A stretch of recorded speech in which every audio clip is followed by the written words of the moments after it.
I wasted years of my life playing it safe after getting out of a narcissistic relationship and just growing up around very narcissistic individuals. You see, when you're dealing with narcissism, your self-esteem typically isn't the floor. I'm just gonna be honest with you. Your self-esteem typically isn't the greatest because you're dealing with gaslighting, breadcrumbing, lack of affection, hot and coldness. You're dealing with an absolute lot. And when you learn these things, especially if you learned it in childhood, like what I did somewhat, it made it hard to navigate into real life, into relationships. After I got out of this one really crucial narcissistic relationship, I remember while I was in the relationship, I started asking myself, why won't anything work?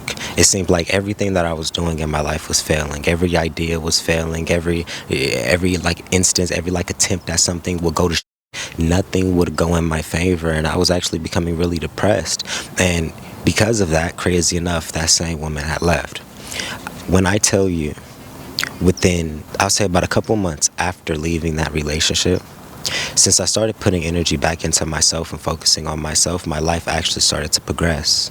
I started getting blessed, and I started seeing opportunities as I was dealing with the heartbreak. Like, imagine that. Imagine waking up, you feel it in your chest, you're still crying yourself to sleep, everything else like that. And then simultaneously, you're opening up your phone and you have clients hitting you up, you have stars hitting you up, you're getting like college acceptances and stuff like that in the midst of you feeling like and, that period right there showed me even though you feel like even though your self-esteem could be at a certain level, at a certain point in your life, that does not mean that you have to stay there.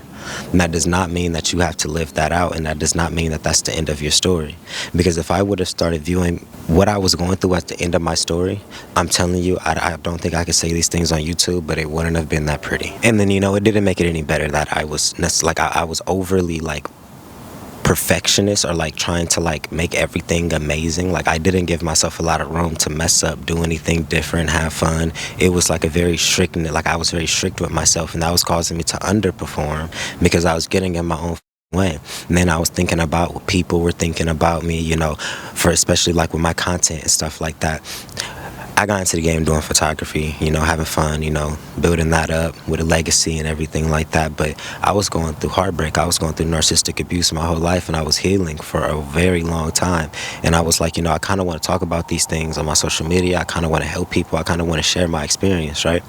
And as I was doing that, I was feeling the energies of not only the people around me, but, the network that I had from my last business model start to kind of, look at me a certain way, because I was putting down the old chapter of my life.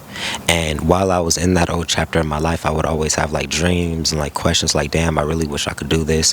I really now I feel like this is for me, but I can't necessarily get it to click, and nothing's working. And now that I'm actually here too, for instance, I've posted my first YouTube video. It was 12 years ago. It's actually still on YouTube if you just search up my name, right? And from 12 years ago to now, I literally when my first quote unquote viral video of my own was earlier this year, 3 months ago. So that right there shows you how many failed attempts I went at it with gaming channels, mental health for dudes, so many different avenues, doing it for other people's pages and everything. Just nothing was necessarily clicking for me. And I started to doubt myself. I started to think that since it hasn't worked yet, it's not going to work, since I haven't moved on from these people, since I haven't moved on from these relationships, since I haven't moved on from these environments, it's not going to happen. But that was anything further from the truth. When you start moving on with your life, you actually start seeing how life blesses you for your grace and your attempts at something better. God has never been asking you to be perfect. God has never asked you to, be on your 10, and no, but God does ask you to put your best foot forward. If He gave you some guidance, if He gave you some information, use it and do it. Don't be oblivious to it. Because the same ideas that God can give you, He can give to somebody else. And I've saw that too. I wasted years of my life I'm not going to say pissed off, but it was kind of getting out of my skin sometimes when I would have an idea, right?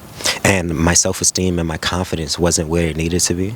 So instead of me acting on it, I doubted it and I just didn't take action on it. Then let a couple months pass, you see somebody else do it and they blow up off of it. That's how energy works, and that's how, God. There's so many people here on this planet, and there's a such thing as collectives. A lot of people are getting the messages, but the ones who usually that you see at the forefront were the ones who took a hold of the messages and really put their best foot forward and made something happen from it. Do not waste your life. Do not, do not, do not. And if you still are in a narcissistic relationship, you know what's crazy enough? I can't even say if you still are in a narcissistic relationship, because narcissists can be friends, family, lovers, I don't know, maybe even a pet. Wait, I know there's like pet readers and stuff like that now, When you're dealing with narcissistic abuse in any facet, if you can sense it anywhere in your life, focus on pouring as much as you can into yourself. Because the process of you overly pouring into yourself is going to weed out the narcissistic individuals and the things that could have potentially been siphoning off your energy. Because the core root of a narcissist, they need something to siphon off of. So if you aren't giving them energy for them to siphon off of, they are usually going to leave with the energy. You get what I'm saying? It's very unfortunate, but it's something that you realize that like the act of being selfish, and I hate the word selfish too, because there's something I say about the word selfish, that even calling somebody selfish is selfish, because the only reason you're calling them selfish is because you want them to do something that you want them to do. And that's why they're selfish, because they don't want to do what you want. Right. You see how certain ideologies and certain headspaces and certain words could just completely shit on your self-esteem and your confidence, and it would make it difficult for you to do the things that you need to actually walk forward on your path.